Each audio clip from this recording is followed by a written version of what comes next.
बोलिए सावित्री मैया की जय। वट सावित्री व्रत कथा।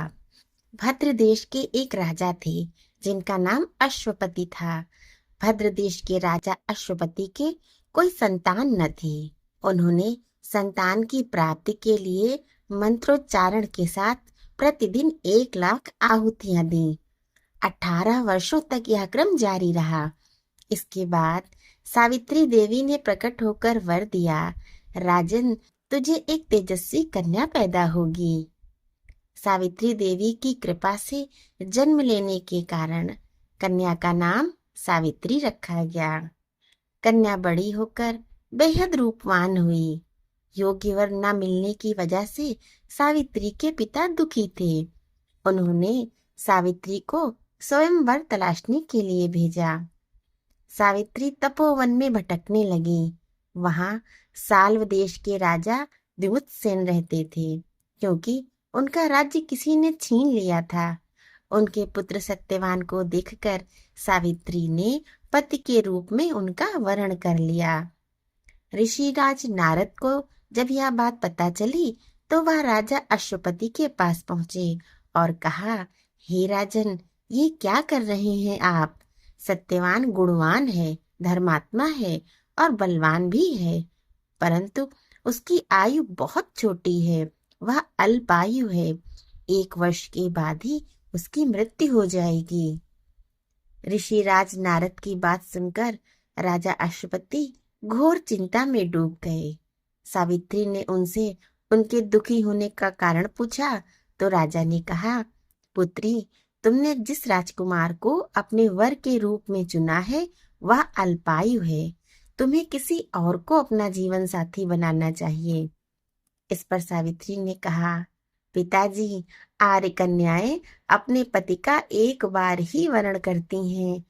राजा 1 बार ही आज्ञा करता है और पंडित 1 बार ही प्रतिज्ञा करते हैं और कन्यादान भी 1 ही बार किया जाता है। सावित्री हठ करने लगी, बोली, मैं सत्यवान से ही विवाह करूंगी। राजा अश्वपति ने सावित्री का विवाह सत्यवान से कर दिया। सावित्री अपने ससुराल पहुंचते ही सास ससुर की सेवा करने लगी। समय बीतता चला गया। नारद मुनि ने सावित्री को पहले ही सत्यवान की मृत्यु के दिन के बारे में बता दिया था। वह दिन जैसे जैसे करीब आने लगा, सावित्री अधीर होने लगी। उन्होंने 3 दिन पहले से ही उपवास शुरू कर दिया। नारद मुनि द्वारा कथित निश्चित तिथि पर पितरों का पूजन किया। हर दिन की तरह सत्यवान उस दिन भी लकड़ी काटने जंगल चले गए। साथ में सावित्री भी गईं। जंगल में पहुंचकर सत्यवान लकड़ी काटने के लिए एक पेड़ पर चढ़ गए। तभी उसके सिर में तेज दर्द होने लगा। दर्द से व्याकुल सत्यवान पेड़ से नीचे उतर गए। सावित्री अपना भविष्य समझ गई। सत्यवान के सिर को गोद में रखकर सावित्री सत्यवान का सिर सहलाने लगी। तभी वहां यमराज आते दिखे। यमराज अपने साथ सत्यवान को ले जाने लगे तो सावित्री भी उनके पीछे पीछे चल पड़ी। यमराज ने सावित्री को समझाने की कोशिश की कि यही विधि का विधान है, लेकिन सावित्री नहीं मानी।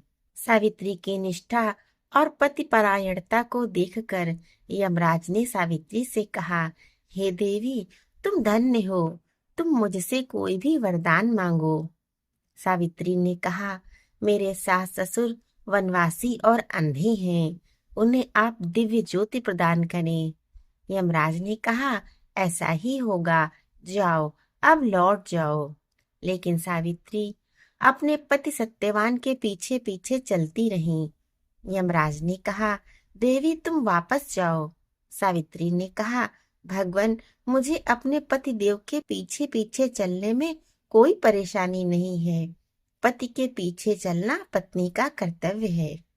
यह सुनकर यमराज ने फिर से सावित्री से एक और वर मांगने के लिए कहा। सावित्री बोली, हमारे ससुर का राज्य छिन गया है, उसे पुनः वापस दिला दें। यमराज ने सावित्री को यह वरदान भी दे दिया और कहा, अब तुम लौट जाओ। लेकिन सावित्री पीछे पीछे चलती रही। यमराज ने सावित्री से तीसरा वरदान मांगने को कहा। इस पर सावित्री ने 100 संतानों और सौभाग्य का वरदान मांगा। यमराज ने ये वरदान भी सावित्री को दे दिया। अब सावित्री ने यमराज से कहा, प्रभु, मैं एक पतिव्रता पत्नी हूँ और आपने मुझे पुत्रवती होने का आशीर्वाद दिया है। यह सुनकर यमराज को सत्यवान के प्राण छोड़ने पड़े। यमराज अंतर्ध्यान हो गई और सावित्री उसी वट वृक्ष के पास आ गई जहाँ उनके पति का मृत शरीर पड़ा था।